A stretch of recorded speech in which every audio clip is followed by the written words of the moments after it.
Welcome, guys, to the MMOs.com podcast. This is Altai here with episode 67, and I'm joined this week by Omer, Gumball, Matt, and we have everyone but Shrelia. It's been a while since we've had the full crew, and hopefully next week we will get that full crew. Shu is AFK to deal with some family stuff, and there's a lot going on this week. So we're not going to dilly-dally too much. A lot happened today, too. A lot Too much. happened today. Too much happened today. Too much happened today. Spread that shit out. If you want things to hit the fan, spread it out, all right? Industry, please. No. If you want things to hit the fan, find the biggest MMO release of the year and just have it happen on that day.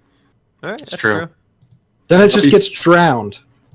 Oh, that's right, Legion. Well, before we get to all the wonderful industry news, we do, of course, start with the raid, and I'm going to just take it. It's been a while since I had a chance. So this week, we're talking about retention, and if you hate the echo, I'm sorry, but anyway. So I'm curious if people, when they play MMOs, do they stick with one game, or do they bounce around? We've talked about MMO hopping a lot, and I feel that MMO hopping has become the norm. At least it's become the norm for me. I've basically become that asshole at the ice cream counter. I get a free sample of every single flavor, and then in the end, I just choose vanilla anyway, which is normally what I do. I hate those. I know, but that's what I've become. You know, you dabble a little bit in this game, a little bit of Rust, then you go play, say WoW or Rust, or, well, I said Rust, right? But whatever. Or when you pick an MMORPG, do you stick with it? Is that your second life, and that's all you're going to go for, or does it take something special to make you invest that time, to make you start a life in another world? So anyway, take it around, crew. All right. Life in another world? What is this? Well, I guess. All right, for me, here's how I feel. Usually, like I'd say 9 out of 10 times, somebody's first MMORPG is like their first high, right? They're into it, it's amazing, but as soon when it starts wearing down, they chase that high for years, and they'll jump between games after the first one. They'll jump between dozens of games, and some people are lucky they find a second or third high, but they wear off quicker, and then they become hoppers again. So we're all looking for that next high. So we're all users, and we all need to go to rehab. Yeah, pretty much. That's a pretty fair assessment, I'd say, because again, I don't think any feeling really comes close to your first MMO high. I think we can all look back at the days where we would get up in the morning, run to the computer, and literally just play for no life for 8-10 hours a day nonstop. And with MMOs, kids would do that with video games all the time. It's no big deal, right? But you'd be done with your Legend of Zelda. You'd be done with this game, any console game, within a week or so. But I think we've all had an experience where we've done this for literally months and up to years at a time, where we've no life the game and played it for over 5 hours a day. I know at least Alta and I have had that experience. So MMOs are a special genre that you can actually no life it for such a long time, and you get that high. I don't know. I have usually one game that I stick to, and then I have a bunch of other games that I try for an hour every now and then. But right now, when I finally sit down and actually go back to it, the game I'm sticking to right now is Final Fantasy XIV, and I was playing that for 6 hours a day before, a few weeks ago.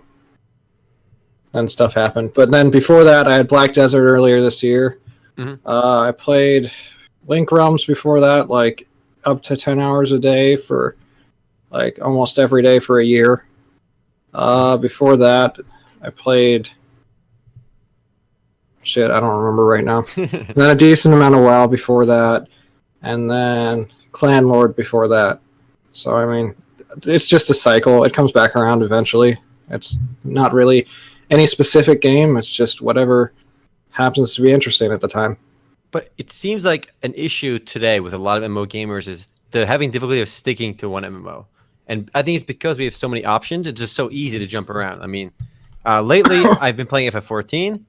I've been playing, in terms of MMORPG, FF14, and before that, Blade and Soul. But it seems like I don't get the same mileage I used to out of games because you hop too much. I played at least 25, 30, 40 hours of Blade and Soul, or more, probably more than that. I'm underestimating here. But I feel like I came to the game, I got a lot out of it, and it's time to move on. But the time to move on came a bit quickly because usually you get a lot more time out of MMO. So what do you guys do, if anything, to stick to one MMO? Can you stick to one MMO? Nope, just happens. See, I know how to stick to an MMO. I know what the glue of an MMO is. It's peer pressure. If all my friends tomorrow, Yes, if the people I talk to on a daily basis, these people, they go out there and they start playing RuneScape and they go hardcore. And I have no interest in playing RuneScape. I admit it's a good game, but it's not on my radar. Mm-hmm. If they all start playing tomorrow, I'm playing RuneScape too, because your immediate community is far more influential than the game itself. Now, when it comes to me personally, if I'm just looking for a game for myself, selfishly, that's different. Then I'm looking to the game. But when it comes to the people I surround myself with, if they're all playing the same game, I'm going to play that game, whether I really like it or not. And you know what? I'll grow to like it just because of the stories I create playing with my friends or whatever. Wow, I do not have the same experience with that at all. Here's the problem with that. If anybody I know starts playing a game, I basically immediately know to stay away from that until they stop playing it, because my luck... antisocial Matt. That's funny. No, I get it. Let me finish. My luck is that we're going to start up together. We're going to get like to level 20 or so, or like the level 20 equivalent. They're going to kind of taper off a little bit, and they're going to never want to play again. But as soon as I log in, they're going to give me shit. That happens every single time. Every single time. It's true. No, that can happen. It's true. I think what people need to do. Here's a suggestion for people that are having trouble sticking with one MMO. Here's what you got to do. You go to MMOs.com. You click on the random MMO button on our MMO roulette section. On the right side of the sidebar is a random button. You click on that button. It will give you a random game on the website. Unfortunately, we didn't set it so it takes out preview. So if you get a preview, you got to click it again, right? So a game that's not out yet, and you just whatever game it lands on, you play it to max level. If you can do that, that's pretty impressive. If you have click on the button, let the button decide for you what game to play, and then you go to no life whatever game comes up and see what comes up. Omer, you're gonna have to no life Otherland. I'm sorry. No, please no. Okay, we can talk about Otherland later, but that's a whole nother story. But I think one thing is a lot of people end up coming back to their first love or a game they've had a lot of experience with. I think that gives us a chance to talk about World of Warcraft Legion, because honestly, as Gumby was saying earlier, you play what games your friend plays, and I've been looking on my Battle.net, and people are playing World of Warcraft Legion. A lot of people, like before it came out, said they weren't too hype about it, but clearly people are playing it. I mean, I'm looking at my friends right now, literally people that I know have not played WoW in literally years, right? And they're all playing it again. I mean, people that skipped Draenor are coming back for Legion. Yep. Yeah, I told myself if I made it to level 100, I would like if I started over and made it to level 100, I would buy Legion. I made it to level 23. You can't. Don't level 1 to 100 is gonna be boring. You buy Legion, you start at 100, and you get the 110. We had this discussion during Sunday Funday. Someone's like, "Wow, why would you want to like?"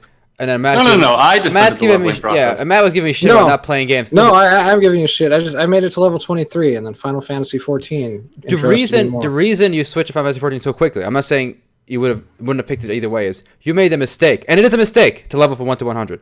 Or if you do that today, you are intentionally like ripping off a finger or something. Like I totally disagree. I mean, I was fairly interested in the story. It's just Final Fantasy 14 was more interesting. Because oh my god, it's like saying a turd is more interesting than like a smelly turd. Like okay, it's like saying listen, there are two shows in the same time slot, right? Okay. If one is more interesting than the other, you're going to go with the one. It doesn't mean that the other one's bad. It just means that you'd rather watch the other one. If another rerun of Law and Order, a 10-year-old episode of rerun of Law and Order is playing on one channel. We're not talking about a 10-year episode rerun. We're talking about... No. We are! The 1 to 100 experience is literally a 10-year-old rerun in the MMORPG space, isn't it? It's 10 years old. A race that I haven't played before. Okay, listen. Listen. I think out of us, I played WoW most recently after Mr. Pandaria came out, and I did the whole 1 to level 90 experience, right? And then when the Draenor came out, I bought Draenor. I played some Draenor, right? The issue with level 1 to 100 was I'm gonna go rather quickly, so we don't have to go over this again. I think a lot of people agree with me in saying that the 1 to max level experience, the 1 to at least level 100, 1 to 90 in Mist was not fun. Actually, up to 85 wasn't fun. Once I got to the Mist content, it was fun. Leveling through the early content was really boring because you never had a chance to really soak in the world the way it was intended when the game first came out. Literally every expansion, you never get to finish the expansion content. The second I got the Burning Crusade area, after the first 2 zones, I'm done. I never even got to see the last dungeon. I never got to see what's his name, the Blood Elf with the orbs flying. I can't believe I forgot his name. That guy. I never got to see any of the Wrath of Lich King content because after 2 expansions, you go right to Pandaria. You go to the next expansion. you never finish the zone, and you never get like the real WoW experience that you would have had you started playing. However, when I got the Pandaria content, I finished all the Panda content. There was the pacing was good because it was designed for the level, I think 85 to 90, and it was great. And Draenor came out, all of a sudden the pacing is great because it's designed for that. So honestly, I didn't have fun at all leveling. I don't know. I think they may have revamped that because when I was playing as an undead, I don't feel like I missed anything in the story. Like it was pretty well paced in terms of the story. I mean, I just, like I said, Final Fantasy 14 was more interesting. That's it. Okay, look. This is a fundamental issue. I'm not bending. You're right. The story is good, and if you played through it when it came out, okay, it's fine. But today, the beginning zones in WoW feel like almost like an Asian MMORPG where it's just empty field, right? And you do like 2 quests, you level up, and you miss, like we're saying, you miss 2/3 of each zone. Yes. You do the first zone in each expansion, and then you're high enough level to start like inching your way into the next expansion. And the greens you get there are better than the purples you would have gotten if you stayed in the other zone. It's so broken. So I still disagree with Aaron. All right, let's hear what Gumby has You are to say. fundamentally. You can't just throw out words like you're fundamentally This is drawing wrong daggers. and I am pretend to be not right. yielding an inch on this. You don't have to Talk all you want. Because- He's drawing daggers, boys. I'm on my phone. I'm not even listening. Go talk. Let me know when you're done. That's fine. That's fine. You're done. Go ahead. So when I went back to do the leveling experience recently in WoW, because I wanted to learn, I never played a priest, so I thought, okay, I'm gonna learn that. What the WoW leveling experience is now is you queue up for dungeons and you roll through the dungeon. That's all it is. And there are people who do enjoy going through that old content, even if they've done it before. Now I like going through the old dungeons, which is why I went back to vanilla because it's a slower experience. But if you are someone who enjoys dungeons, enjoys party play, and has fun just rolling through stuff, and people do, they don't have something fundamentally wrong with them. I got bored of it pretty quick, but people do. Then that's what it's become. Now, even if you have that gear, the gear that gives you the bonus experience, unless you're fully decked out, you don't level so dramatically quickly that you miss out on everything. It is too quick. Yes. You don't. You don't. Gumby, You guys are like level 10. No. Hold on. You do. You level too quickly. I just did it. No, you do level too quickly, but I think you guys are exaggerating. At least Erhan's exaggerating a bit too much. You don't miss an entire zone. Here's a fact. You do. I played WoW. No. I'm telling you exactly what happened. In Mist of Pandaria, I leveled my warrior to 90, Sure. and I went like 94. I quit or so, right? But I got through all the second you hit expansion content. You don't hit expansion content level 60 at least anyway. When you go to Outlands. you go to Outlands, yeah, exactly. I finished the first 2. There's like 6 zones in there, right? 6 massive zones. I finished the first 2 zones. No, I know that you're correct. Okay, so you miss literally more than half of the No, expansion I get content. it. No, that's true. Yes. And what's insane is the second you unlock the Mist area or the Wrath of the Lich King area, you can buy a bind on equip weapon in the auction house that's literally twice as good as anything you'll have then. And the power spikes go insane how much easier it gets when you get this new weapon. It's better than any epic you're going to get in the previous expansion. And you skip entire zones. I still think it's wrong to say that even with those issues that it makes the entire experience worthless, which is what Erhan's been saying. Wait, I want the developers don't realize this. It's not like me saying this. I know. I understand what you're doing, but it's not worthless. They give you a 100 level because they realize how worthless their old content is now. They give it to you like when you buy the box. It's not like an optional thing. You get it. Like everyone gets it. It's not like you have to pay extra. Like it just comes with it. All right, guys. I feel like we have this argument every week. Let's go to no. what we played. No, we have to stick on WoW because I want to talk about Legion as is right now. All right, bring up Legion now. We talked too much about old WoW. Okay, now Legion came out, and a lot of people are having fun with it because this is the content. This is the latest content Blizzard was working on.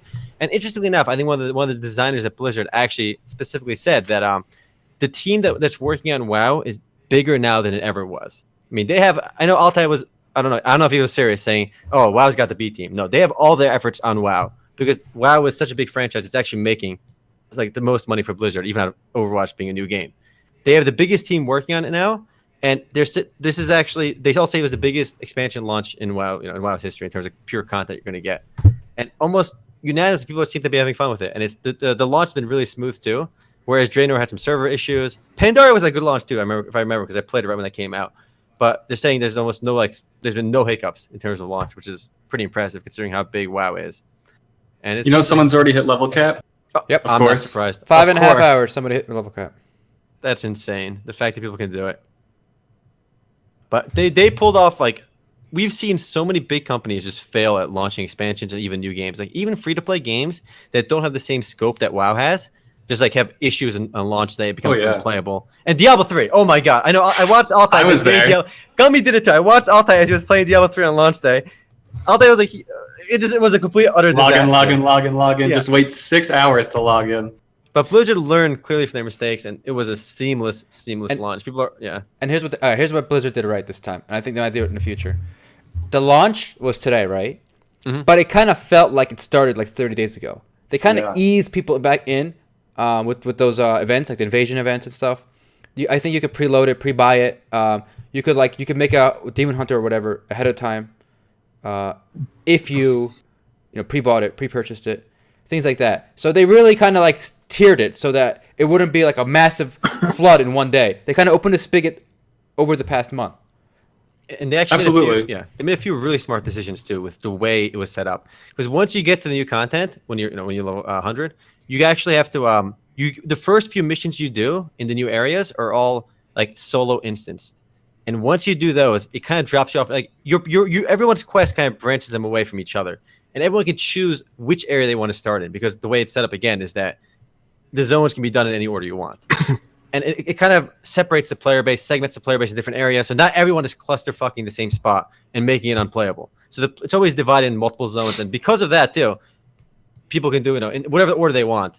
Mm-hmm. And there's been a really strong refocus on lore. I mean, WoW has always been good on lore, but shit's going down with Sylvanas Windrunner. I know she's a bit of a fan favorite and a lot of people from Warcraft 3 and WoW, but shit's going down, boys. Okay, here's a good question. I'll make a bet on it too. In a month or two, will Blizzard release their subscriber numbers again and say, "Look at you guys, look F you everyone, look at our subscriber count and how big it is"? No. It could happen. No, it could happen. I think Buffball brought this up. I think it could happen. I remember a month ago or so, I read an article. It was like, I bet Blizzard regrets their announcement that they're going to not release subscriber numbers anymore, because now they look like fools if they bring it back when things are good. And during one of their earnings call, you saw the Blizzard guy kind of dancing around it. He's like, while we don't, talk about our subscription numbers, I can say that certain subscription game revenues are up like for 40% or something. And it's obvious he was just dancing around it, but like, it was just funny. I guarantee, even if they don't bring up the subscription numbers, next earnings report, which should be in like 2-3 months, there's always a Q&A session between the executives and analysts that ask these companies questions. Somebody's going to ask about WoW, and I'll give you guys an idea exactly how it's doing post launch. We won't get an exact number, but we're a pretty solid idea on how it's doing. Successful. Yeah, from my, and I gotta say, I'm surprised. I didn't think it would have this reaction. So kudos to Blizzard. Have you guys seen any cuts? Have you guys seen any of those cutscenes so far? I saw a couple on YouTube already, and they look fucking amazing. The cinematic Blizzard's always been god tier on cinematics. They have in-game cinematics or like trailers? No, like in-game cinematics. Oh, no, and actually, so many of your quests, like the artifact weapon quest and your class quest, when you get to the new content, is actually voiced over. Like the production value has gone through the roof, it seems, in terms of like storytelling and stuff. And like, just seeing that content makes me kind of want to just, honestly, even as like an RPG element, like even if you don't like WoW the MMORPG anymore, like I think I'm kind of tempted to go back just for the RPG element of going through all the content. That's true. That's a good point. For $40, assuming you own the game before. Yeah. For $40, you're basically going to get like 10, 20, 30, 40 something hours at least of an RPG experience, right? In a world that you kind of probably grew up playing, whether it's the Warcraft series, World of Warcraft before. So, it is what it is. You guys want to hear Altai get triggered? Yes, I always want to hear Altai. You're not going to like this, right? But you have there's artifact weapons in the new content, right? And do you know what that means? Oh, so you keep that one weapon you forever? Will never change that weapon throughout the expansion. Really? But you can kind of power it up and stuff, but that will always be the best weapon you're gonna have. Hold up. As you power it up, does it look different? I'm not sure. I know it's gonna get better. Well, you can't. That's not an argument. Remember, you gave me so much shit about the blade and soul weapon system by saying, "Oh, I gotta equip the weapon that drops off this enemy, so I have a sense of progression." Remember that? Yeah, I agree with that still. So, but in Legion, your weapons are basically not gonna. Your legendary, you'll be able to upgrade them and even at max level, like when you raid. It's said throughout all the content, throughout the story content at least. That's gonna be by far the best weapon. I haven't played it yet, so I'm not going to say definitively, but it's going to be it's a key feature, the artifact weapons. Apparently you can unlock skin, so it's not. Yeah. It's still not. It doesn't really. I don't know. It doesn't. it doesn't feel right. Let's see how it feels. Yeah. Not 110 yet. I have to try it though before I make my call. There's 31 of these artifact weapons, and they're actually pretty cool because you're gonna have stuff like Gul'dan staff and like there's basically weapons. Every class and specialization gets its own weapon. So like if you're the 3 specs for warrior, the 3 specs for like warlock, everyone's gonna get those weapons depending on what spec you are. So there's 31 different weapons. You remember? Remember in vanilla when like an artifact was actually an artifact and only like 1 or 2 guys on the server had it? Thunder Fury, like the biggest dick on the server had it. Now, hey guys, you all get the named weapons from the show or the movie or the game or whatever. Like, oh, have fun! You're all special. Oh my god, this transitions so well into what I want to talk about. However, do you want to talk about what we played first, or we want to? No, just go ahead. Transition. Let the transitions be natural. Okay, because this triggered me a lot, and this has to do with Blizzard. Get triggered. Now, this is not specific to Overwatch, but I'm going to use Overwatch as an example. This applies to almost any competitive online game. Let me go ahead and link you guys so we can see what we're looking at. First of all, Overwatch has revamped their ranking system, as many of you guys already know. The link I provided you guys actually talks about that shows you distribution of rankings in Overwatch, right? Basically from rank 30 to 90, whatever it is, right? It clearly shows that the average rank in Overwatch is sitting around 50. 50 is exactly averaged. In the bell curve, everyone's in the middle, and that's 50. So now I'm looking at Overwatch ranked divisions in the new season with this graphical image that you guys can see. And very clearly, you can see rank 50 to 59 is equivalent to quote-unquote platinum. Apparently, a default player, an average player, is graded as platinum. Whoa. Before you jump ahead, isn't it possible that the number's about to slide and the average player will actually be between 1 and 29? Oh, no, I see what you're saying. Okay. No, if you got 50 in Season 1, they're going to put you in Platinum in Season 2. This seems to be the rough, where they each belong. And if you look at... Platinum also means something completely different, it looks like. What do you mean? They have Grandmaster and Master and top 500. No, but here's... All right, go ahead. But here's the issue, right? We talked about earlier, Altai said, everyone gets legendary weapons, right? In what world is a gold medal for 40 to 49, which, by the way, is below average? Why should a below average player get a gold medal? Oh, and why not? 30 to 39 is literally bottom 5%. It encourages them to keep playing competitive even if they're not doing well. I think this is brilliant. No, listen, it's like a silver hey, second place, silver second place. Oh, I'm bottom 2%, but I get silver? Come on. It's a participation award. I think you're just being smug about this. No, listen. Look, honestly, I want to give credit to League of Legends here because League of Legends, even though I would argue League is a more casual audience than Overwatch. Look, what the tier names and what they are literally mean nothing except to you. As a person. No. Participation. Goal? It's like in school today, right? It literally means nothing. Were you the chubby kid, Matt, who couldn't play sports in school? Listen. Gold, whether we like it or not, gold has meaning. Yeah. Platinum has meaning. In like Olympics, you have gold, silver, bronze, and gold. These are but those are the things. only ranks. You don't have platinum, diamond, master, and grandmaster in the Olympics. Yes, okay? You're right. You don't. It's literally meaningless. It is. Here's the issue. You have games. Here's the issue. Just focus on the let them finish 1% at a time. Listen. I'm going to give credit to League of Legends for holding their guns. They have a system where bronze, silver, gold, diamond, master, and grandmaster, and challenger. These are 6 tiers, almost identical to the tier system we have here, right? But the difference here is that Overwatch will put all their players in the platinum and gold ranking, basically. Literally, everyone will be platinum is the average, right? In League, everyone is silver. And you still have stuff like gold, platinum, diamond. These are rankings not available to 90% of players, and they have them. And they're honest. Like, at least Riot is being honest about their ranking system. And Blizzard's like, everyone gets a participation medal. You're bottom 5%? Here's a silver medal for you. Oh, like nobody's so few players will end up being bronze because 1 to 29 will be such a. If this is accurate, where it matches your season 1 ranking, there's very few players between 1 and 29 as a percentage of distribution, less than 1%. Okay, but what does this matter? What does this matter? Here's why it matters, right? Okay, go ahead. So what I see from this, Matt is correct. It is meaningless, but here's the thing. Prior to Overwatch, every game we play, League and whatnot, there's this consensus, right? Gold means you're above average, silver means you're above average, bronze is the average, and you move down the rank. What Overwatch does, while it is meaningless, but these things do have meaning, it's devaluing So now gold, the symbol of gold as an attachment, as a little ribbon, is now devalued in Overwatch's community, and I think I think this will actually have a negative effect on how people view medals in other games. Because look, gaming it's a whole community, right, at large. So like this is totally undermining what other games like League have established. So I think you're underestimating the effects of one game. No, I think I am not a fan only because culturally, traditionally, we look at these words. We look at them as a symbol of ranking, and Overwatch is devalued. Yeah, you're right. Correct. It's meaningless. I don't think that this serves any positive effect. I don't think a below average player having gold is going to motivate them to keep playing. They're just going to be gold. And actually, what it does is when someone says, "Oh, I'm gold now," in Overwatch, it means, okay, you suck. So now you've taken the word gold and you've said, okay, now gold means below average. Yeah. And that's kind of lame, because gold is gold. Exactly. All they've done is devalue gold. They haven't. You're right. In the game and stuff, when I see a gold player now, I'm just like, haha, you suck. Stufu noob. But, so it doesn't really change that part, because I know what the score is. But it just devalued the term gold for basically, Blizzard's are shit on every other game's ranking system. I think you guys are missing the part where Blizzard's are... Overwatch is a distinctly casual shooter in nature. What? No. Overwatch is one of the biggest competitive scenes. It's one of the quickest rise in competition. I don't know what you mean by that.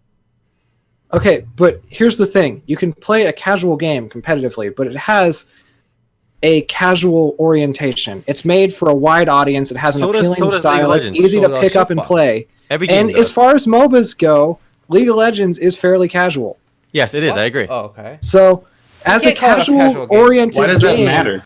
As a casual-oriented game, they're making it so that casual players feel involved, and so they feel rewarded for their casual play. I see what you're getting at. Is going to make them really feel. Discuss for 1 minute. I'll be right back. Okay. But here's the only disagreement I have with that, Matt, is that if the casual player is someone who falls in that average line, because say. We can just, for the sake of argument, the casual player base makes up the majority player base, right? That means the majority of casuals still fall within this spectrum of averages. So I don't think this actually helps the casual player. I think this is more about appealing to your lower common denominators. Because the casual gets diffused through the spectrum. So the casual is probably between rank 40 and rank 60, like myself. So I don't know if it's actually going to motivate casual people to play. I think it's just going to motivate people who are lower tier to, if anything at all. I do want to agree with that. I think you guys it doesn't make that big of a deal. I agree. Okay. It's not that big of a deal. No. I don't know. When I hear people complaining about this, especially Omera right now, I just hear, "Damn it, man! Gold and platinum used to mean something." Oh, yes, it does. It did, but it never meant anything. It was a rank in a video game. But then you're just dismissing what people view their gaming accomplishments as meaning, Matt. Whether you like it or not, like people have you people made money off of it? That doesn't matter. That's not fair. Matt, people like when kids play like sports in school. Okay, but you can feel proud of it. You can feel proud of it and value out of it, but it's still just a rank in a video game. It's a personal achievement, and other people don't have to feel the same way. People's accomplishments as saying it's a video game. Who cares? People do care. I think it makes sense for people to care. I mean, if somebody plays a game like very competitive, take it serious, they play 10 hours a day, and they want to get somewhere, and when they get somewhere, they're proud of it. You can be proud of it, but you also one person at a time, boys. All right, hold up. But you can be proud of it, but you can also be proud of it based on the ranks that they're giving you, instead of saying that this means something more than it means. Because in this game, it doesn't mean more, or it does mean more. Gold means less in Overwatch than it does in League of Legends. It's all relative, and you have to accept that. They are using the word gold. Gold, whether we like it or not, has a meaning outside of League of Legends, Overwatch, Dota. It has a meaning outside those things. Because we have stuff like the Olympics. You have first place, second place, third place. If they use Chromite is here, then you got Silverite, and their own bullshit medals, that's fine. Then you're right. They're not misleading at all. But as is, it was misleading, was my point. Okay, here's my take on it. For Overwatch itself, no meaning. Doesn't matter. They're just listings for the tiers, right? But the problem is the larger gaming scene and the meta of the gaming community. I remember, and this is going to sound elitist like a douche, but here we go anyway. I remember the old Blizzard wouldn't even dream to make a console game, right? StarCraft or whatever, Warcraft, World of Warcraft. Now, they kind of dumbed everything down. Overwatch is on consoles. It it's just sad for me. This alone is nothing, but almost every year, every week, I see a story like this. Like I just brought another one up, guys. Blizzard changes Overwatch GG easy messages into something very different. So they're gonna make it so if you type GG space E and Z, it's gonna actually change it to something else. It's gonna say good game easy. It's gonna change it to. I don't like it. I saw a screenshot of it. One sec. Okay, so I want to clarify that you guys did kind of get wrong what I was trying to say by it doesn't matter. It doesn't matter as in it's just a rank in a video game. The name doesn't matter. What it's called doesn't matter. Oh, but I was trying to counter that, right? Because I do think that it does have a bit of an effect on how people view other games because we're not. Mm-hmm. I mean, you don't think so, Matt? Like no. None of us are solo game players, right? So say I play League or Overwatch. I have always adapted to the game I'm playing. Always. But real quick, I want to insert this. When you type GG easy on the public test realm, it translates it to one of these messages randomly. I feel very, very small. Please hold me. It's past my bedtime. Please don't tell my mommy. I'm wrestling with some insecurity issues in my life. I like it. But thank you for playing with me. So this is a bit of a different conversation, though. This conversation, I agree with what Blizzard did here. It's pretty funny. Okay, I have no problem with that. No, this is all part of the process of sanitizing online gaming. Yeah, I completely disagree with what Blizzard's doing. I think you can't sanitize. The whole Blizzard was a vanguard of hardcore PC gaming, right? Diablo, keyword, StarCraft, please change. Warcraft. What do you got now? We got like Candy Crush a shooter? Is that next? Is that the next Blizzard game? Probably, right? Look, I mean, what they're trying to do is they're trying to change people's attitudes by basically. I mean, it is a form of censorship. It's a form of manipulation on the part of speech. Well, it's not just censorship. It's insulting. And the thing is, you cannot alter people's minds by censoring them this way. They're just going to find a new phrase to say. This is absolutely stupid, and to me, it makes Blizzard. I mean, I get it. This isn't a free society. It's a Blizzard game, but to me, it makes me think that they have some type of like God agenda that they're trying to cultivate gamers to be more congenial, and that's a bunch of bullshit. Because remember, they took the cigar of that. Yeah, also bullshit. StarCraft. I know, but then McCree gets one. Come on, these assholes. All right, one last thing I want to throw on the thing. It's actually, this is not specifically always a problem with Blizzard. Actually, there's actually a pretty interesting article about grade inflation in America. It's this goes beyond gaming, but there's one paragraph that I think was pretty interesting. It shows that even in Harvard University, grade inflation has been a big issue. In fact, in 1890, the average GPA in Harvard was 2.27, right? And now, after 1960, it's been 3.48. In Harvard, the hardest university and the most prestigious university in America, 2.2 was average, and now an average is 3.5, which is a B plus. It's almost an A. Yeah, I read an article about this not too long ago. What happens is the type of people who go to Harvard, they just bitch so much to the professors just give up and give them the A. But back in the good old days of 1890s, they got the backhand if they bitch. That's all it is. It's just that they complain until they get the better grade. Yep. They claim that it was a good article. It was the New York Times. But again, we don't want to talk too much about grade inflation. That goes beyond the scope of this discussion. But again, I agree with Matt that it's not a big deal. It just grinds my gears personally. They're devaluing. Guys, participation awards, grade inflation, and now okay. Oh, let's not get online video game inflation. I just wanted to, what's next? All right, last comment, Matt. Summarize. So basically, the whole money comment was basically if you're not making a livelihood off of it, if it's not like core to your identity, you know what I mean? You shouldn't get so hung up on what it's called. I mean, it's you guys. We kind of went back and forth, and I kind of didn't get to finish that thought earlier. But the thing is, it's just a rank. I mean, at the end of the day, the only thing that really matters is your skill rating and how high you are compared to everyone else. What they call it doesn't really matter. Matt, first they came for the communists, and I didn't do anything because I wasn't a communist. Then they came for. then they came for the casuals, and I didn't do anything because I'm a pro player. And then they came for the ranked players, and there was no one left to defend me. I agree with all. We gotta move on, boys. I think all good points all around.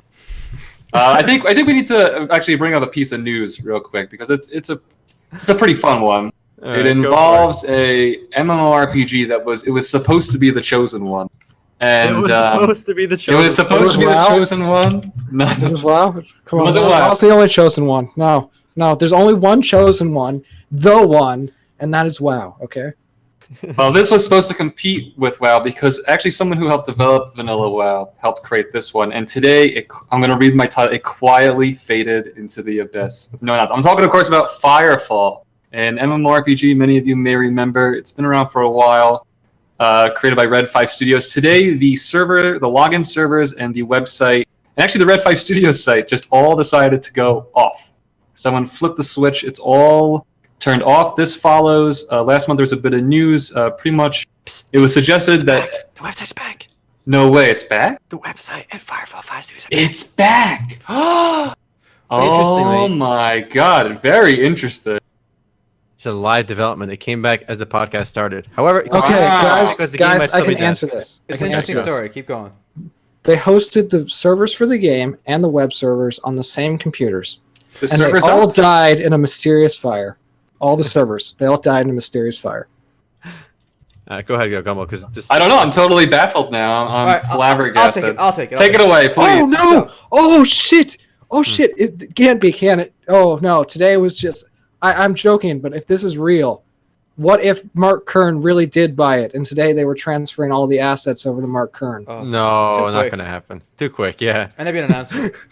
All right, boys. Let me take it away here. Sean got too flabbergasted. Basically, so early this morning, the servers and the website went down for like a few hours, right? And that was enough for the whole community, what was left of it, to basically say, okay, the game's dead. Because that's how close to death it's been this whole time. That's true. And there are some fair reasons why people would make this assumption, including us. There was a lot of layoffs. This company, Red 5 Studio, which is owned by the Chinese company, The Nine, they missed payments for their employees' salaries, even during Christmas. Yeah. Okay. They ruined Christmas! FireFall ruined Christmas! Is the vibe I'm getting from this. And here is perhaps the funniest line, okay? This shows you how little committed the owners are for this game, FireFall. Ready? So, The Nine traded half its stake in FireFall in exchange for some shares in a Cayman Islands-based Cashmere clothing manufacturer. So, it's like they're bartering like on Craigslist. It's like, okay, you can take like half this shitty MMORPG we have. give me that Cashmere. There's no way that's true. It is true. Oh, look. That's so funny. I have the official documents here. They traded half their ownership in an MMO shooter for a stake in a Cayman Islands-based Cashmere company. Yeah. What a world we live in, boys. When I read this, I'm like, wow, you can't make this up. Well, it might be one of those weird Chinese things because didn't Warframe, which is still like one of the biggest free-to-play games on Steam, like be bought out by like a pork company, like a pig farming company? Was that the mining company? No, that was RuneScape. They bought RuneScape. Some iron ore mining company in China owns RuneScape. Apparently, a Cashmere company in Cayman Islands owns a stake in 30% of FireFall. Yeah. So there's some weird stuff going on in China. All right, I mean that's worth mentioning too. But the FireFall Steam page is nowhere to be found. Just okay. I take that as proof that we're not. No, you might be right because actually I think a lot of people did report the game as being shut down on Steam. But if you guys take a look at the subreddit for the game, everyone's already kind of like talked about the eulogy. And actually, one of the folks that worked, the developer formerly known as Cloud Chaser, actually posted 5 hours ago saying it was a fun time working at Red 5. Most of us, everyone at Red 5 has already been resettled elsewhere. We're all working on cool projects. We're now at varied companies like Turtle Rock, Blizzard, Epic, Raven, Machine Zone, and so forth, and Daybreak. So people are already saying that, like a lot of developers already said, they're done. The game is basically dead. If you try to get the client from the website, it does error. It does not work. Okay, so yeah, it's gonna be dead. I guess they just saved the website. Maybe they're gonna sell some links on here or some shady business. Who knows? But yeah, rest in peace. It was just weird to me. What was weird is that there was no announcement, not even a tweet, nothing. It just done. Donezo. Normally you get something like a little press release, something to say we're gone. It's been a nice time, but Red 5. There's just no one left to even write that letter, so they just turn it off. And weird. This game was actually, you can't underestimate the amount of hype that was behind FireFall. I know people that were crazy hyped about this game. Everyone kept saying, "Oh, we got Red 5 Studios. They have all these ex-Blizzard people. They know their shit." And apparently, they raised like over $30 million on this game. I mean, people are saying nobody knows what it costs to fully develop, but at least it looks at least $50 million been raised on making this game. Some people are saying up to $123 million, some crazy numbers. So the game had a lot of hype behind it. It was supposed, as I think Sean said earlier, it was supposed to be the savior, combining MMO/shooting, but no. Didn't they also change the design of it like 3 times? Yeah. They pulled a tabula rasa, except after it was already live. Yeah, I mean, I was never too hype about this, but it's sad to see it go. And again, as Gumby said, where's the press release? Where's the tweet? Where's anything? Who just flicks off the switch on such a? I mean, they spent a lot of money on it. I mean, they had some loyal fans. Like, how do you just leave them in the dark like that? $2 million on a bus. Come on. Yeah. Can we talk about the development for this game? It was All right, total go ahead. disaster. Okay, so this game was announced, I think, in 2011, 10, something like that. Mm-hmm. And oh my god, they spent so. I remember hearing about it. This was a big game. Like when you were. No, 2010, 2011 is when the closed beta went live, and they did it like what was it? Something that Google did. Like I want to say it was like Google Official Plus invites, announcement. where you could like invite friends after so many months or something. I don't remember. It was 2010, Penny Arcade Expo. All right, and I remember this was a big budget game. This wasn't like our. This was this supposed to be free to play when it first got announced? I'm not even sure about that because I remember. Yeah. Yes, it Okay. was. It was in closed beta, invite only, and you got invites for friends, and then it was going to be free when it finally launched. All right, I do remember this being a big budget game. They had a big PR, big spend, big ad spends, and it just fizzled. I remember by the time it actually came out, I don't know, it just didn't make an impact. I never actually played it. Sean, I know you did. Yeah, I mean, it was nothing game changing, but I enjoyed what little I played. I didn't notice anything completely broken. It was just generic with a sci-fi twist. I don't know. It didn't stick. That's for sure. I think that's the problem. Is it was so average in just there was nothing special about it except for being in a sci-fi environment. I know there were a lot of issues that people have had, especially the people that continue to play until today, with authenticators and lack of communication and whatnot. So I think what really killed it, what really hurt the game was actually shenanigans with development. The development team just wasn't, they weren't all together. There were competing visions. No one really knew what they wanted out of it. I think that's why it fell apart. So it came down to management and bureaucracy and all that. And I think go ahead, sorry. It's worth mentioning, actually, I found the official number. The CEO of The Nine, he's a multi-millionaire called Zhu Jun. He's focused on the Chinese launch of the game now. There's been talk, the final beta started earlier this year in China. I think FireFall.cn is the official Chinese website. And the female host, when they were talking about the game in China, actually asked him how much the game cost. He prodded him. And he confirmed that over $100 million have been invested in the game. We have to go back and update our most expensive MMOs list and add this into the list because. And remember, this is for a free game because when Star Wars came out, it was a subscription, right? Yeah. So this might be one of the biggest planned free-to-play MMORPGs, right? Mm-hmm. In terms of budget. It's absolutely nuts. And at this time, the article's coming out, they're having trouble paying their employees. That's crazy.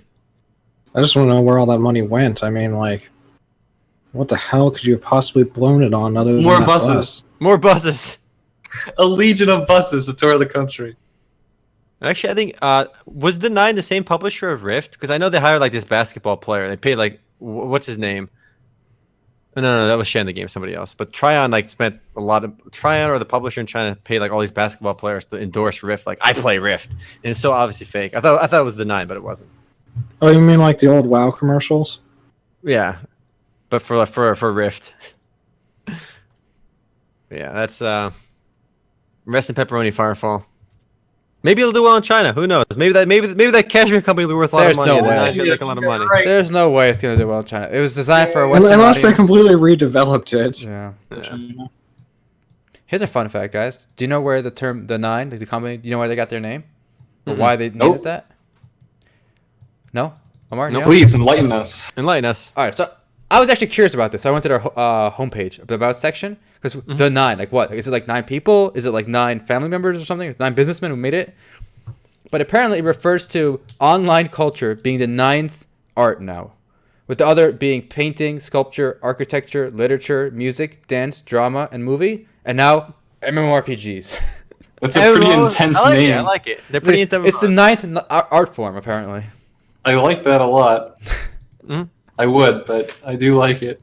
That's pretentious. It is pretty. He's comparing his games to like literature or sculpture. Yeah, but no one's gonna know that's what it means unless they read the about section. No one does that but you. So. 9 ways to waste $100 million. Well, you know who else is going to know this? Everyone that watches this video. That's true. That's true. We've enlightened people. All right. That's what we do here. I like to be a source of enlightenment. All right. I think we should go to games we played this last week. We usually mention that after the weekly raid, but we got kind of caught up in a lot of things. So It's natural. It's like. Never mind. Go ahead. All right. Who wants to take it up first? Matt, I think you should take it away. You've had quite the library to push through this week, if I remember right. I don't know. I've just played mostly this past week. It was just mostly Livelock and Halo Online. Then how are they? Start with Halo Online. Start with that one. So give us a story. So basically, Halo Online was originally developed for the Russian market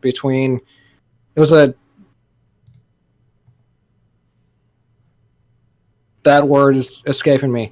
It was a joint project between 343 Industries and Microsoft and some Russian company and the company behind 4Game, Innova Systems. Sorry, I'm trying to remember all this crap right now. And basically, it went through a few alphas and betas, and eventually it went offline for about 8 months, I hear. It was offline. And eventually, the Russian publisher comes out and says, we're canceling this because Microsoft has spent the past 6 months not making any decisions about the future of the game. Mm-hmm. And as Omer would say, it's easy to blame the other guy, so we don't know if it's true. But that's what happened. And what happened was during alpha, at some point, a copy of it leaked and now is open source, or at least the system that runs the you can host private dedicated servers like you can with old school FPSs, mm-hmm. and the system that hosts that and makes sure everything works at least is open source. I don't know if they got a hold of the whole source. I haven't taken a look at it. But you can play the leaked alpha version that is in constant development right now still, even though it's being hosted completely for free and it's open source, the parts of it that they made themselves. And basically it's Halo 3, the multiplayer part for PC, and if you got Halo ODST back in the day, you'll remember that there was a disc with Halo 3's multiplayer, and it was basically it's basically that, with a bunch more different weapons that are like, you have the assault rifle that's focused on damage, or the assault rifle that's focused on fire rate, and they're different colors. And I think they're gold ones that I'm pretty sure were pay-to-win weapons, but I don't know for sure. Mm-hmm. And in this private server version, the weapons are unbalanced right now because I guess they haven't worked on that part, and it's not a finished version, so they weren't balanced for release anyways. And like the assault rifle is completely worthless, which I'm mad about because I actually like the assault rifle. But it's fun. It's Halo. I mean, Halo 3, the MMO, free to play. It's literally Halo 3. So I mean, it's fun. It's a little janky. There are a few things that do not work properly, and you have to like work around them. And yeah, that's it. I mean, I've had fun. There's one guy that jumped into a game, and everybody's doing like 12 and 10 on the KD, right? And this one guy jumps in and he goes 61 and 12. Holy shit. And I'm just like, what the fuck, man? And he's like, I've been accused of hacking before, but I'm not hacking, I swear. And I'm just like, that's always the hacker. Just fuck off. So it's basically the private server out for the game now, and anyone who wants to play on it, just go to the subreddit for Halo Online. There's a thread on there. I actually downloaded it myself. I was gonna play with Matt, but then Shu came on and wanted to play something else, so I played with her. But I plan on checking it out myself too. And then I got the alleged best name ever. It's called El Dorito. El Dorito. D-O-R-I-T-O. I have a question. Do you know which Halo does it most feel Halo like? 3. He said Halo 3. Okay. Halo 3. They're basically free to play online Halo 3, and the private server is surviving. And you said it's being updated, right? The private server? Yeah, it's being updated regularly. Isn't it crazy that a private server for this game that's being run purely by volunteers gets like all that love and constant balancing? And we always hear shit from like, I don't want to bring up vanilla again. The Blizzard couldn't do vanilla, but it shows that passion alone can like really, you can do a lot with passion and some skill. Yeah, they have the passion. Fans have the passion, whereas developers just have the money. Exactly. Well, they have a job. Yeah, they have a job. There you go. They go to a job, and all they can think about is going home and drinking, so they can forget that they have a job. Falling asleep. Yeah, exactly. Whereas these guys are like, I can't wait to go home from my job and work on my private server. You know, it does make a difference. then you have that one man developed Stardew Valley. One person made that game. And it was That's awesome. nuts. It shows what you can do if you're actually really into Undertale what as you're well. doing. Undertale as well. There you go. The indie game dream is still alive out there if you have the passion and the countless hours of effort and small chance of success, but still, the dream is there. I know a lot of us in chat probably have. I know a lot of people are PC Master Race in the audience, so if you guys haven't played Halo before, I definitely recommend playing it. I mean, it's not as balanced as Halo 3 was right now, but they're working on everything like that, and it's still fun. I mean, it's still Halo. So, and I was playing with Dest, and he shot me out of a helicopter with a pistol, so, I mean, the balance is very iffy right now. But it's still pretty fun. And if you haven't ever played a Halo game, it's going to be a new experience, and it's very polished, so... in terms of actual non-balance related stuff. Gumby, what about you? Playing anything interesting this last week? This last week I've been too busy. Yeah, you've been moving around. Never mind. Instead of playing of the week, give us a doing of the week. Tell us about your life. Your life's been pretty exciting this week. Nebraska's a big state. If you want to drive across Nebraska, start with the beginning. Start with the beginning. Why you would go? You want me to share my personal details? No, just quick. How you moved. And that's why I moved from Colorado. And now I'm here. I did the drive twice. That's why I've not been in the podcast, because I drove once, then I flew back and drove again. Were you attacked by motorcycle gangs? There were a lot of motorcycle gangs. If you want to find motorcycle gangs, the Midwest.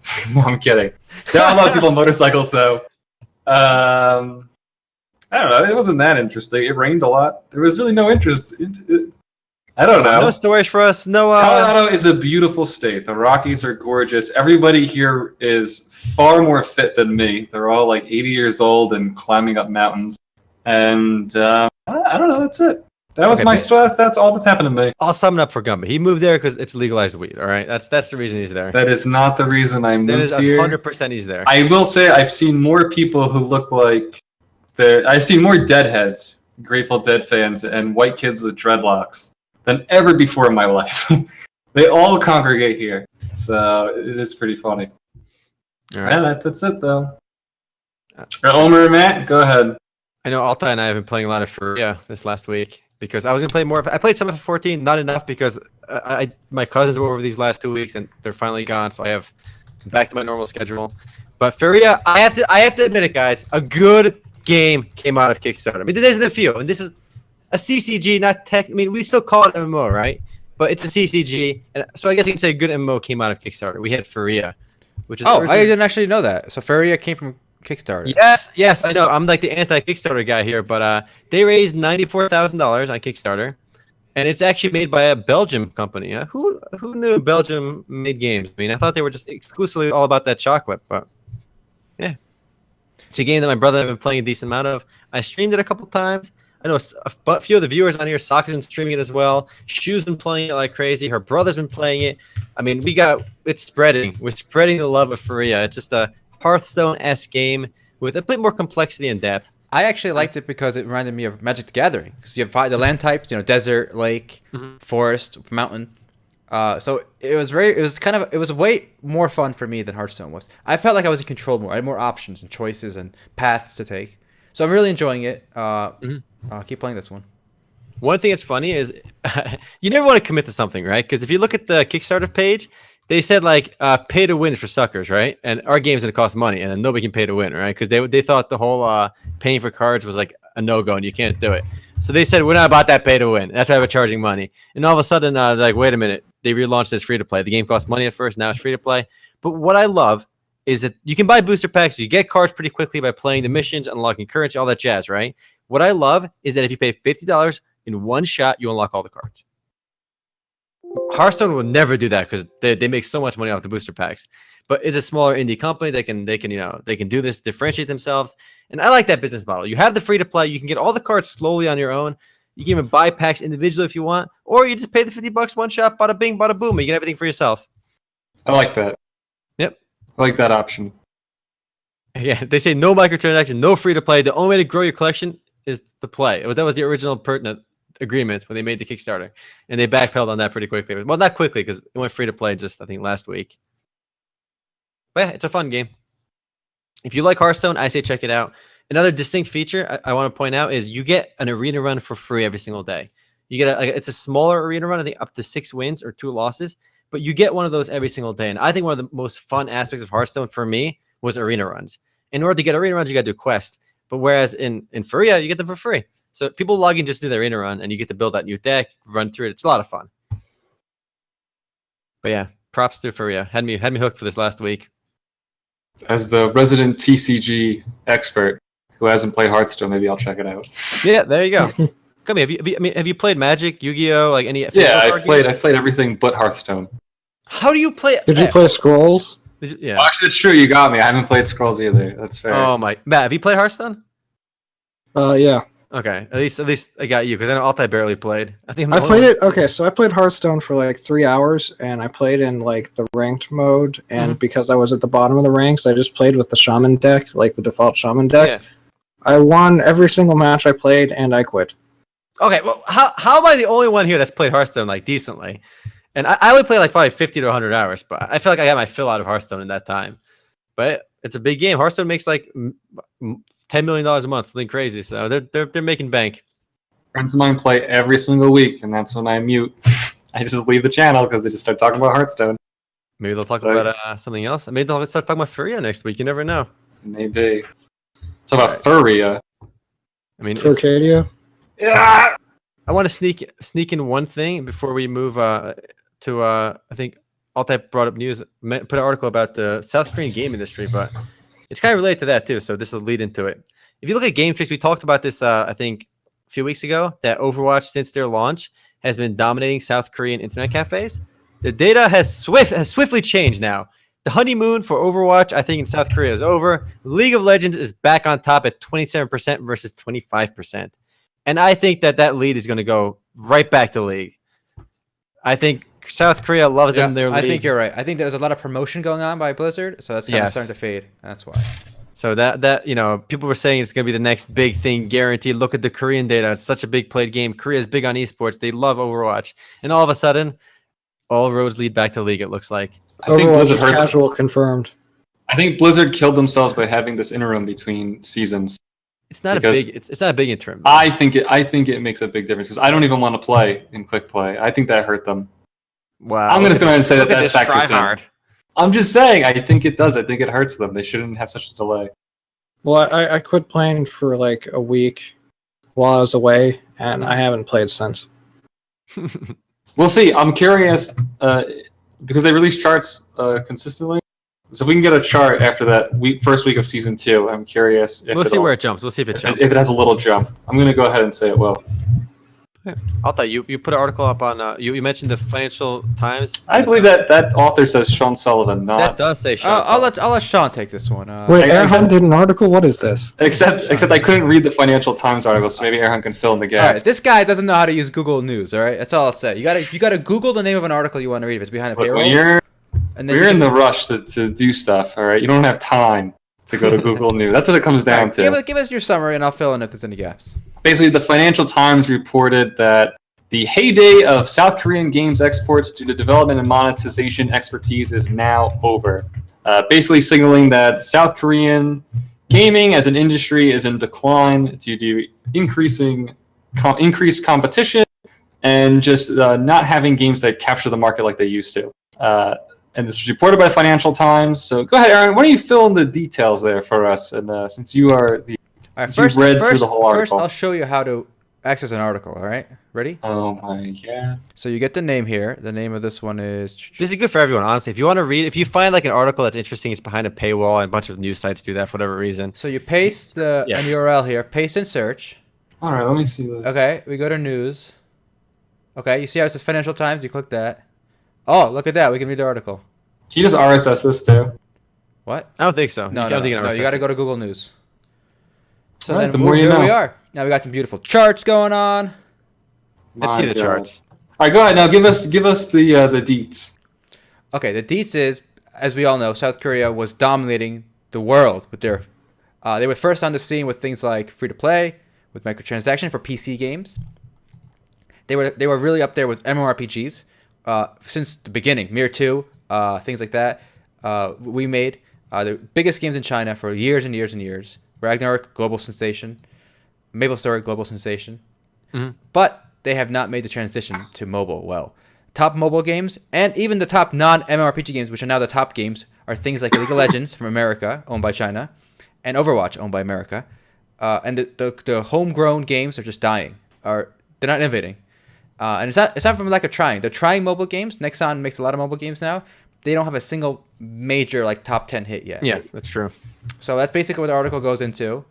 If you're interested in the details, which I find interesting, now you know how to access the article, like Sean here. It's worth mentioning. Yeah, go ahead, I guess these figures explain why they're outsourcing many of their mobile efforts to China. Like you'll see, like one of the Lineage games that's coming to mobile is being made by Chinese company. Yeah, I can't remember who now. And then you have Mu Origin was a franchise effort made by a Chinese company. I mean, a lot of these mobile games are really being outsourced. And I know if you look at that chart, I know Alte said they're kind of being eclipsed, but if honestly, on a per person basis, the Chinese gaming, the South Korean gaming revenue is still the highest. Remember, U.S. has more than 6 times the population of China.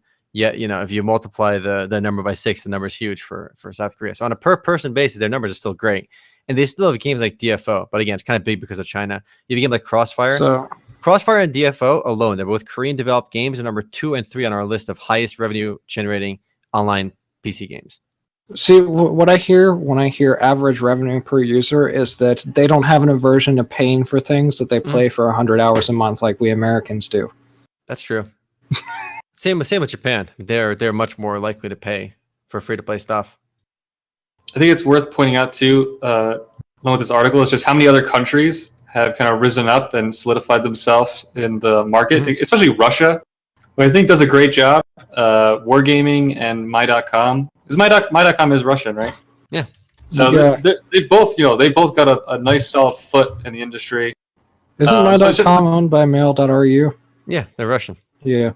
So I mean, you have a bigger globalized audience, and you have more competition. So South Korea just isn't they were once they were the central point. That's where you look to, but it's just not that focal point anymore. I don't think they're gonna get it back anytime soon. They are, like I think Arhan said before, they are trying to port a lot of their older IPs to mobile. Lineage, Blade and Soul, Maple Story has like 6 mobile games in development. So they're trying really hard, but I just no, you can't compete with Japan's Monster Strike or Supercell's Clash of Clans. These are titans. So and China too is really, with Revelation, they're really coming out. Sorry, Matt, go ahead. Yeah, for the time being, it really is, I think, possibly too late to come back and to really get back into the limelight unless some of these start dying down and their audiences start looking for a new game. I mean, like Clash of Clans, there's so many Clash of Clans clones, including those by Supercell, and it's still way up there. I mean, it is still doing incredibly well, like basically the top of the games like that.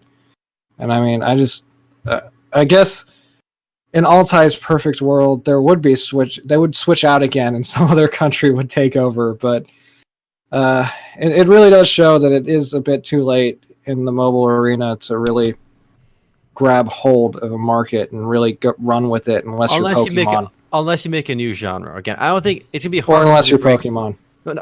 Like, nobody's going to beat Clash of Clans anytime soon, or Game of War. These 2 games are dominating, right? But if you make something different, you can make your own market and then gain share over there.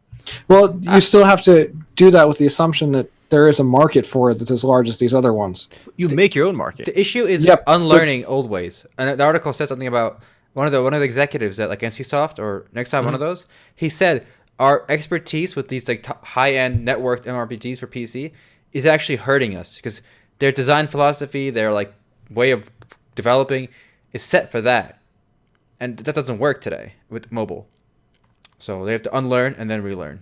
Which is why a lot of the big Japanese games, mobile games that are making so much money, are not made by the giants. Like there's smaller studios that just started to make those games and doing really well.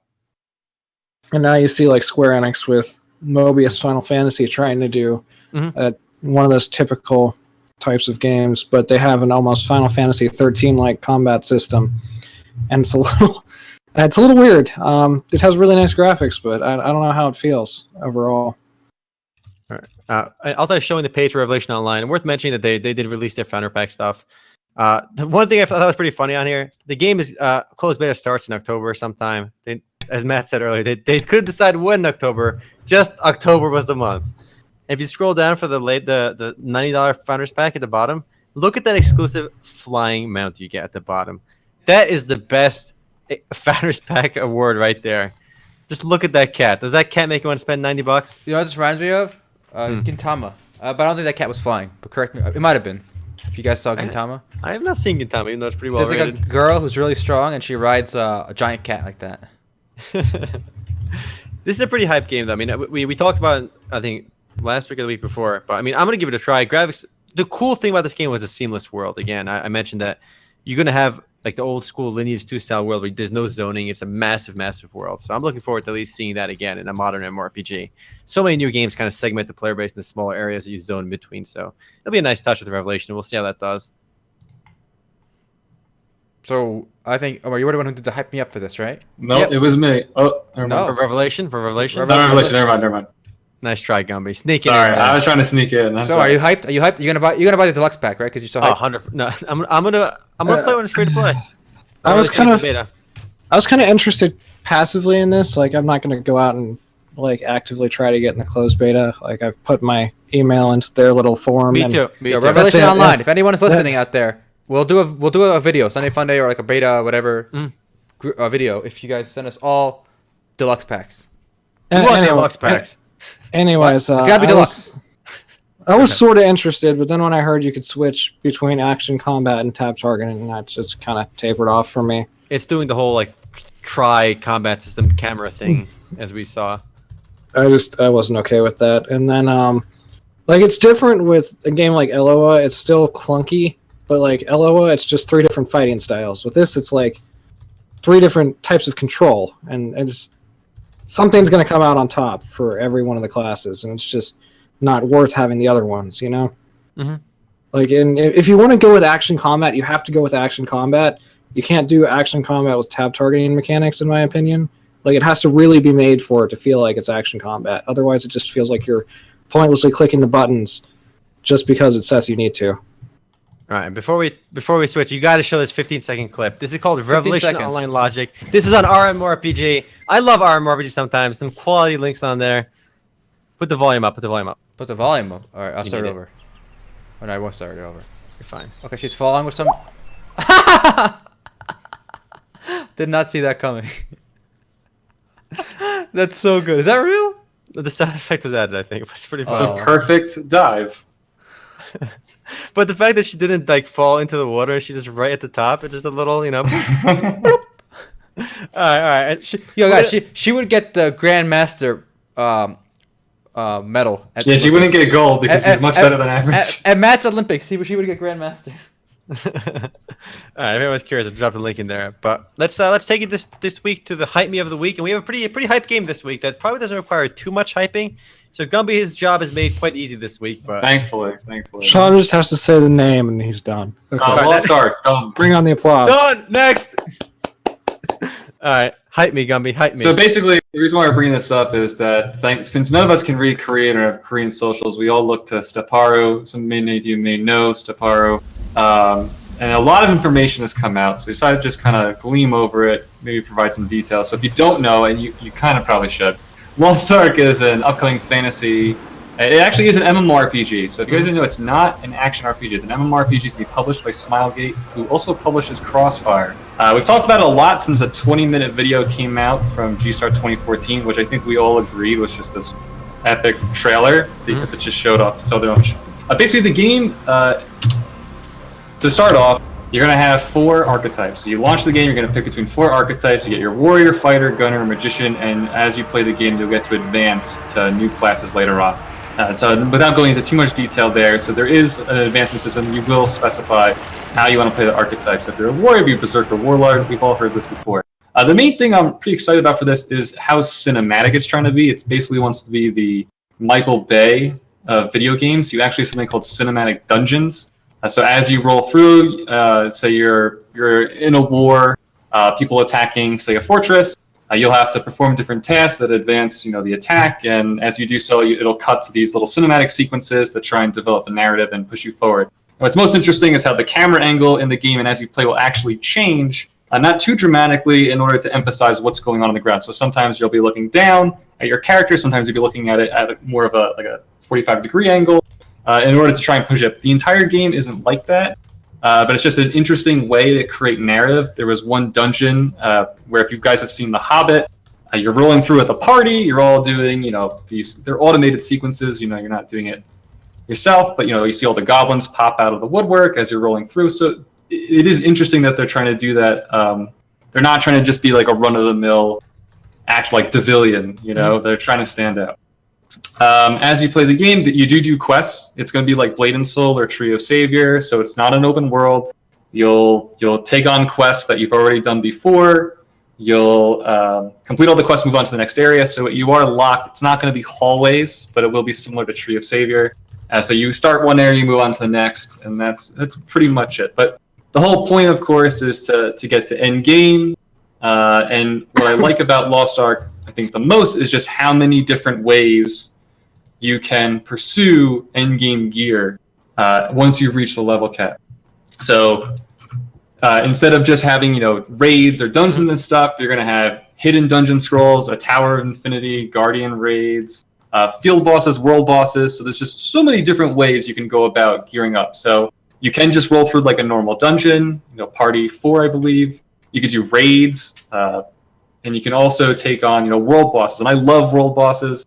More games need to use world bosses. I love the idea of just getting a party together. You take on this boss that, you've looked at him from the distance. It's like, man, I'm going to kill that guy once I finish these quests.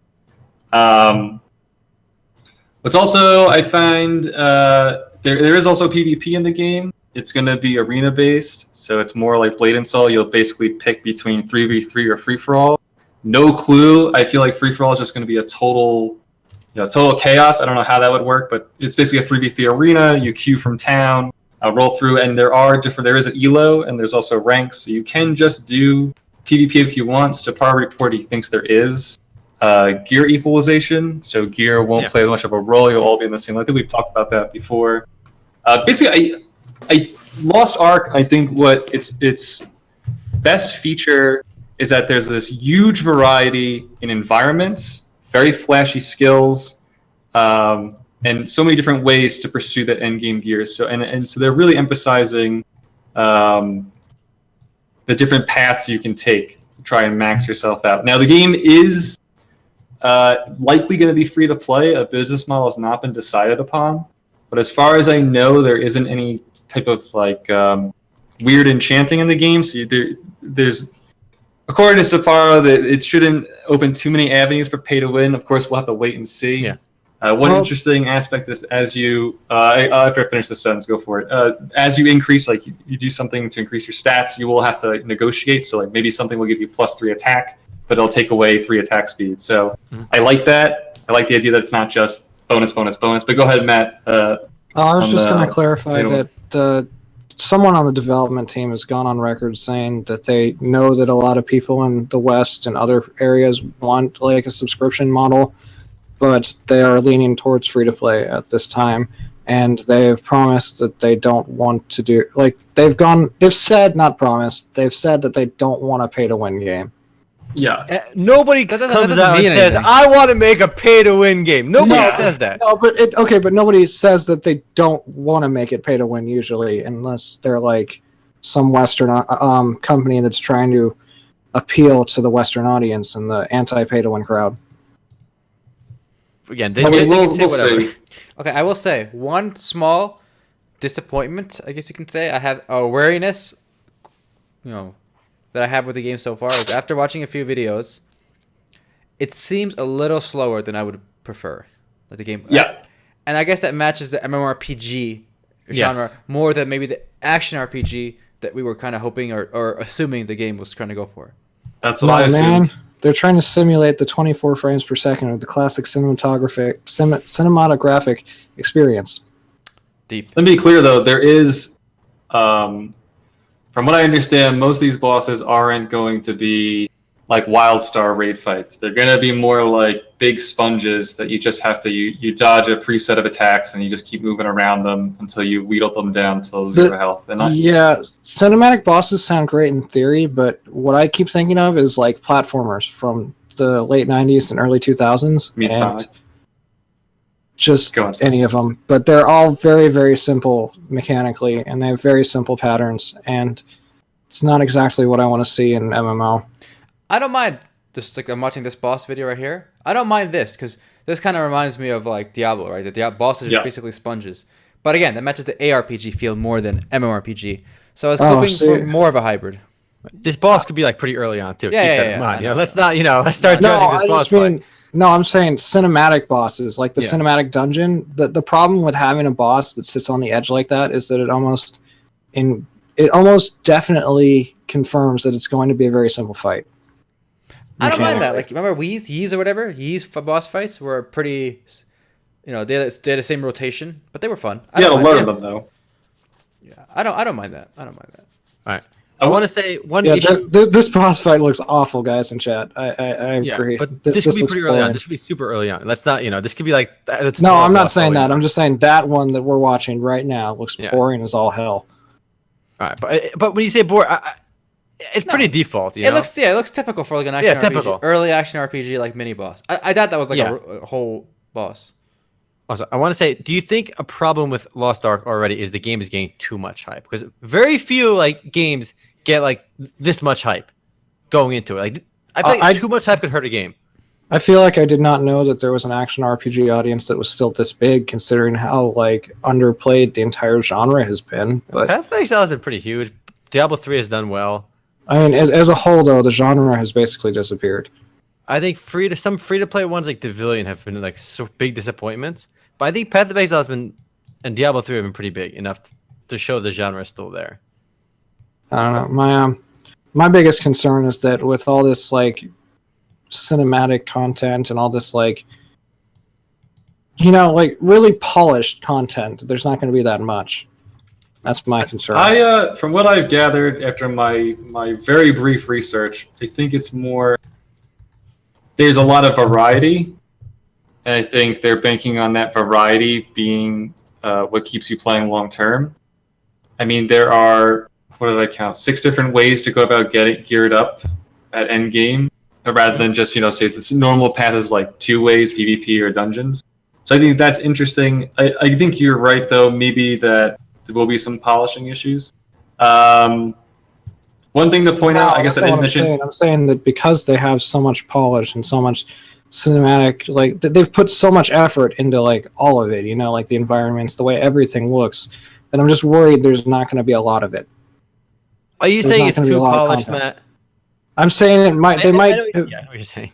I'm saying they might have put too much polish into it, and maybe there won't be enough content when it launches. That's literally exactly how I felt about that Star Citizen 52-minute video at the Gamescom. That I'm like, wow, that quest is really cool that they showed off, right? But that made me worry that can they keep that momentum on every quest and make the world really feel that alive? It's I just get the feeling that this is going to be a 30-hour game and then it's going to be over. Well, we'll see when it comes out. I mean, again, Smilegate's got the money. They got the moolah. They're the publishers and developers of Crossfire that makes over $1 billion a year. So they got the money for it. Did you read anything about the sailing part or exploration? That part wasn't, from what was experienced in the closed beta test, that part was not gone over. So I'm not sure. I think so from what I understand, those parts of the game will be part of dungeons or the area itself. So I don't actually know how the world exploration works, because that was one of the big features touted, that you'll go out and explore the world yourself. But as far as I understand, it's more Blade and Soul Trees here. It's not this huge open world, so I don't quite understand that aspect. Just someone asked in chat, as far as I know as well, there will be 2 control features using the mouse, and skills are using WASD, so you can switch between the 2. Crafting seems to be missing, I believe, although you do farm and grow trees and stuff. I'm not sure how that actually plays into the game at large. A lot of details are kind of missing because none of us read or speak Korean. So I think this is a cautious hype. Yeah. I think Omar was saying is that it's been hyped so much, and I don't even really quite understand why. I think it just looks really great, and it is on Unreal Engine 3. I think Treves, or not, I almost said Treves Savior. I think Lost Ark is that perfect example of if you get 5 minutes of content that looks perfect, people will assume that everything looks perfect. Yeah. But that was a criticism, is that some of the areas are not as polished or optimized as you would be led to believe from the trailer. So, but again, it's a trailer. It just closed beta test 1, I believe, just ended. There's 3. How much more polishing will go on? I'm not sure. Guys, And here's what I'm worried about. Despite the fact that developers, they want to make it free to play, I think it's going to launch. It might launch in America or the West as a buy to play game. And the reason being, we had a game like Black Desert Online, which launched as buy to play, and it sold a shit ton of copies. And that got a lot of developers thinking. You have a game like Dark and Light, which is being developed by Snail Games. We talked about last week. That's for sure going to cost money. And the reason it's going to cost money is because they're like, wait a minute, look at Black Desert Online. That shit sold like they made like $5 million, something crazy, making it buy to play. And it's for sure going to be free to play in China because Chinese gamers are not going to pay up for a buy to play MMORPG. So because of BDO's success as buy to play, I think we're going to see more games opt to go buy to play at launch and then maybe transition later if they have to. Well, I've also got 2 more points on that matter with the stats that we saw earlier. And Black Desert may have been kind of an effect by the caused by Black Desert's buy-to-play model may have been caused by the declining market in Korea. That's what I'm trying to say. It may have been that they saw a chance to do something different and decided to go with it and see if they could recoup some of the costs. Mm-hmm. All right, I have a quick... Then, before we move off of the mechanics entirely, the other cautious optimism I have is that we have seen some sailing, but perhaps the sailing feature is just kind of prototyped and it kind of works, but none of the other continents really exist yet. All right, here's my point, guys. Ready? It's actually related to mechanics. So in this video, I linked it to you guys in Discord. Mm-hmm. At 45 seconds, right? He jumps on this like tightrope bridge, and he just gets to the other side. Personally, I hate when RPGs do this. This is so pointless. It's like, what's the point of this? I disagree with you, but it depends on how it's done. Like, there's not. At least there's a mini game where you gotta push like left or right to like stay, or else you fall and start over. All right, fine.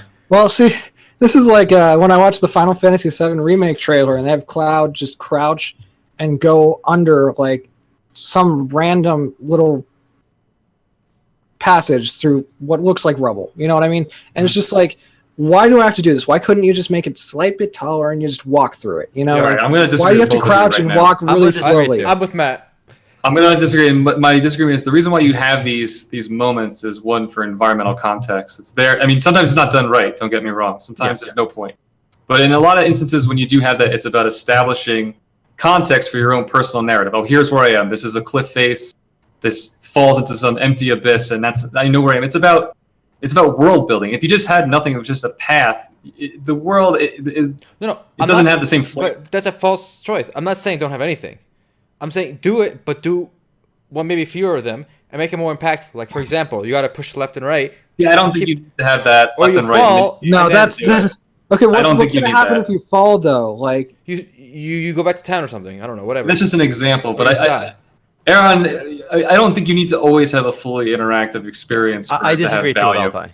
Because listen, also, as long as it's not like literally done all the time, it can be done in short bursts and be okay. As Gumby was saying, the little what I like about FF14, a very small detail, and I told Altai this before I even mentioned the podcast earlier, was that when you hand the quest at FF14, you actually have to, give it to the guy, the quest item. It's a little menu, give the quest item to him. It's such a stupid little thing. It takes half a second, and Altai, you could argue that's inefficient. You're wasting my time. You can do that quicker, right? It's not a time thing. Okay, I'm not arguing time. It's not the same adds thing. Context. It adds context. No, that's fine. No, I agree that's 1% at a time, please. Ah, shit. Sorry. Go ahead, Aaron. I've been I think Matt and I have the exact same confusion point against that, where there you're actively doing something. You're handing them an item.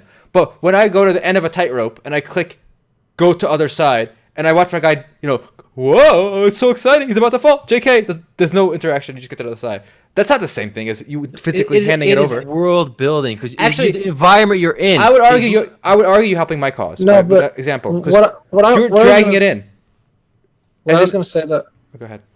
The whole thing with Final Fantasy is that it's not a time thing. It's just aggravating. It just feels pointless. And it's not like you literally hand it to the person. You click a little thing, you click another item, and then you click hand over. It's just it's pointless. You can just And right click it too to drag it instantly. Yeah, but that's what I mean. You click it. You click on it. You but click. you don't the like little that in thing. 14? No, it's. I like it a lot. pointless. Even I thought it was like if I was the first time I did like, wow, this is cool. I'm actually like giving stuff to them, and it feels that way.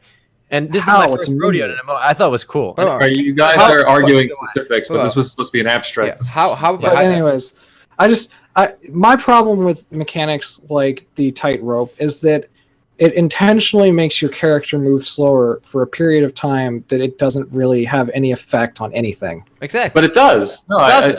It's no, just but the why environment. you guys- okay, so again, I guess you guys aren't addressing it. So just tell me I'm wrong in saying that those moments, when done properly, like your ideal vision of what they would be if you had to accept it, does Totally. absolutely nothing to establish I world have- building or environments. All you want. So what I'm hearing is that all you want to do is you lock on a certain aspect of content, and you just want to have okay, that content but- shoved back at you as soon as possible. You don't want to walk across that tightrope. No, you want to I- get right to the no, next mob. no. No, but here's the I thing. wanna You walk don't across need the to have tightrope. a tightrope to have context. Like you could replace it with a rope bridge, and you could just run across instead of hold the up. stupid little tightrope thing. Hold up. No, Gumbo, ready? Go ahead. I want to walk across the tightrope. What you Yeah. want is me to right click a button, and then just goes there slowly, and I watch What it I'm go. saying is I don't mind that. I think that it can be done well, and It can be done it well. does- It just it wasn't establishes here. a narrative. You don't need a mini game for it. I don't think. 'Cause I Or think something. That was an somebody brought it in example. the That was an chat. example. It's got to be something like some. it could be anything. It could be abstract. I'm talking Like total. you I just don't you, care remember you about- just saw this guy climb up the vine. Did you see that? He climbed up the vine. Is that also as silly? Does he have to hold it up? His finger up at least? Okay, here's the problem with. Okay, so the vine thing, you can't get rid of vines and ladders because there's only one way to go up and down. Other than stairs, and there's no way to add stairs and context. But the thing with the rope, there's no context for why there's a rope there. You're Somebody saying put it it adds there. context, but why would Here's- there be a rope there? Here's the Somebody counter put it there. argument. Yeah, here's the perfect counter argument to everything men have been saying. Why even have me run between mobs? I'm just wasting my time. I'm running across a flat floor. Why not just have me constantly fight mobs? What's the point of having any environment at all? Okay, but here's For you to interact with, but you're not interacting with the rope. I'm not interacting. If it's a flat surface, if I have a flat plane, right? Okay. What interaction am I Hold doing up. besides moving forwards, backwards, left, right? But- Right? You're trying to tell me that's meaningful interaction. If you're on a flat plane, right, and you're Okay, over but- W, that's your default, right? And everything that's not a flat plane should have a different effect on your character now. Or ready? If you don't want the tightrope, if they're not gonna make you do something with the tightrope, just put a regular bridge. that's what I said. The Yeah, rope okay, bridge. but here's They can use a rope bridge. I don't see the difference.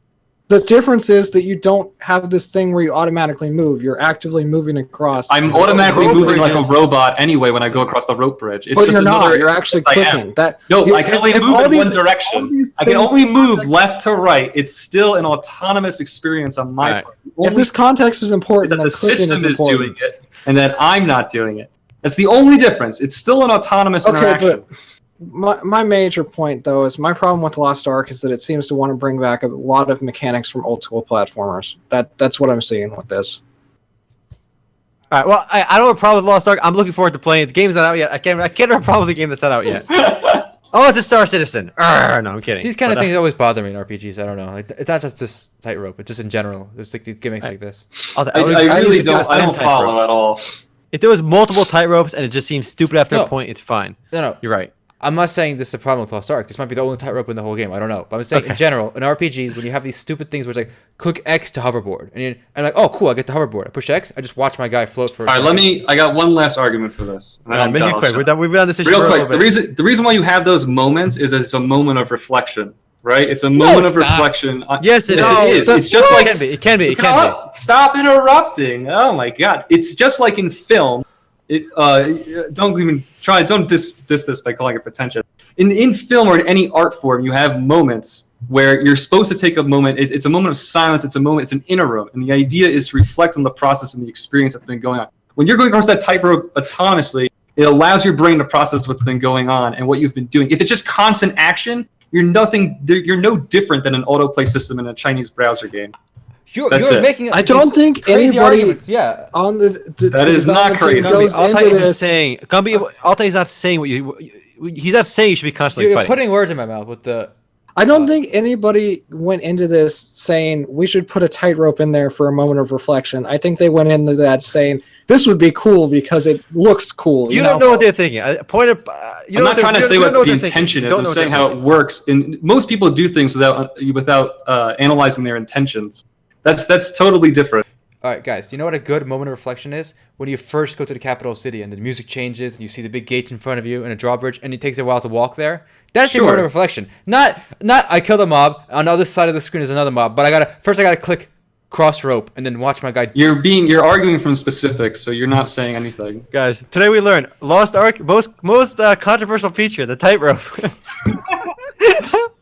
This Lost Ark's most controversial feature. All right, we'll move on. We're gonna post this clip on our Lost Ark and saying it creates so much controversy, that tightrope. Yeah. But again, I understand both sides. I lean towards what Gumby said, that in this case it's okay. I just feel like there are better I see where Altai's coming from too. I think there's better way. I think there's a better way to do that. To add context than to add something that automatically does it. Mm-hmm. I mean, it's like just as a last comparison. You know, games like Sly Cooper, the moments where you control your character the whole time, right? And then all of a sudden, you go up to like this rope and it slides down automatically, and the camera does all these crazy little things, and it looks cool, but at the same time, you're just sitting there like, I could have gotten down there some other way, where I actually played the game. Yeah. All right. Take us out of here. Take us out. We got to take us out here. We can talk about I think who wrote the article on Funcom? Was it you, Sean? Matt. Well, we mentioned Funcom a little bit, and then I think we'll get to our giveaway for Twin Saga. For those on YouTube, we are giving away 15 Twin Saga keys at the end of the podcast. If you're seeing this on YouTube, you should have watched this live. Chance to win those Twin Saga Founders Packs. Wow. Well, it's already been hour 20? Wow. We got Funcom, and then we'll call it for the podcast and do the after show and give the stuff away. Matt, you want to take it? Oh, you wanted me to take it? Okay. Yeah. All right. So, Funcom started they reported their finances. Let me pull this up. Yeah, link me too. Yeah, I'll link it here. How are they doing? Well or bad? They've better. Their revenues have decreased, but it was an expected decrease, and they are doing better because of a lot of financial wizardry, in which their company equity went from negative 9.953 million to positive 2,389,000, and that is still not good. I mean, it's Funcom, right? And we know what Funcom's is like, the quality that they've had in the past with their games, with like Secret World and all, and they're only worth $2 million. That's not good. The whole company, it's crazy. It's really not good. But no one from China's offering them money, so that's how you know it's really bad.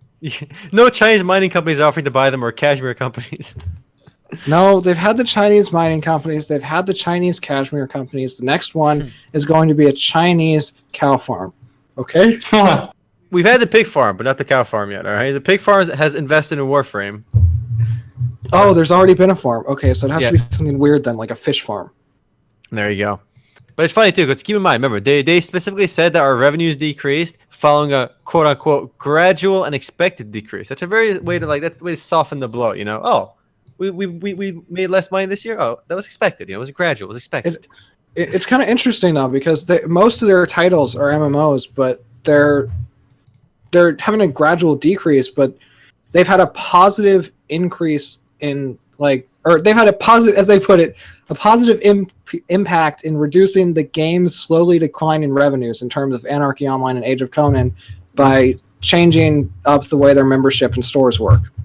So they've made business model adjustments, and it has contributed they basically are going to be making more money, they expect to be, at least, because of their changes. And like Age of Conan, for the longest time, if you didn't subscribe, even if you owned the expansion pack, you couldn't access the expansion content. And they finally made it like fully free to play and did some other stuff to it. And I mean, it's got to have done something, right? You can play the whole game for free now. But they're also still moving on with their little plan to make smaller games, and they're going to make another game based on the Secret World. Oh god! And Wait, what? They're going to make another game based on the Secret World IP. It's in development, and they have another title in development another title that's going through concept review and is expected to early concept development phase. It's expected to go through concept review and project approval by the end of the year, and it's another Conan game that's going to enter production sometime after Conan Exiles goes into early access. So it's after Conan Exiles. Yeah, so they're making a few smaller games still, and their business model is changing. They're going to be moving towards a lot of these smaller games to kind of help along their bigger games, I guess. But they're not big enough to fund bigger games too. That's really the main reason. They're in a much more precarious financial situation than like the big Nexons and the NCSofts. I will do a financial look for Funcom eventually because their numbers are actually much worse. The big companies I've covered on YouTube for this. I want to say what's funny too because I was saying that they eased it over. I remember I was actually reading a lot of the transcripts for the earnings releases for these Chinese companies because I was researching them, and it's actually pretty hilarious. Like the amount of like excuses the Chinese companies provide. Like if for some reason a Chinese company doesn't make like as much money as they thought they would, every single time, whether it was Perfect World, whether it was Changyu, whether it was like Neti, like all these companies, they would always repeat one line in their earnings release. We didn't meet our numbers because we stepped up anti-cheating efforts to create a better environment for our players. And they say like they banned all these cheaters. And they would always say that every single quarter. You'd think the cheaters would run out by now, but no. Like every year after year, they'd always say, oh, the player numbers went down because we banned cheaters. They always said that. It was hilarious. They're all It's a good lying. tactic. And it's funny because like, oh yeah, we banned cheaters in like this 10-year-old game like Zuzian or Perfect World. Yeah, come on. That's making shit up. It's pretty funny though. Guys, if you watch the stream, I have put a chart up with the revenue, and I figured out why they're going down. Revenue's going down. Go, give it to Their us. whole budget is going towards making unnecessarily 3D looking charts for their financials rather than working on their games. Like, look Why at this are the chart. charts 3D? Why are they like cylinders, and why is it got like a slightly 3D perspective? Like, what's wrong with the classic bar graph here? They got to make it look cylindrical, all right? It's Why really can you more do advanced. that? Can you do that in Word? But why would they do this? I like all this explanation, all right? You should be a financial analyst. All right, less money on cylindrical charts in your investor presentation, and more money on getting shit done. All right. I think the real reason is why hasn't Funcom announced a mobile game? What are they doing? I don't know. Turbine is moving to mobile. Yeah, they gotta do it as well. I mean, I don't want to support. I don't want to sound like I just support mobile or anything, but your company's worth $2 million. Maybe you should consider making a Connect 3. This chart has better graphics than Anarchy Online. Shots fired! No, they upgraded the graphics in that game, right? Oh yeah, my bad. Come on. Pre-upgrade. You're right. You're right. Visual overhaul. But I mean, this might be a good place to call it because we do have to give away our wonderful Twin Saga Founders Packs. So if you want those, hang around. For YouTube, I think we're gonna say till next time. Adios, boys. See ya. All right. Again, that's for YouTube. We're sticking around on Twitch to give these away. Closing now.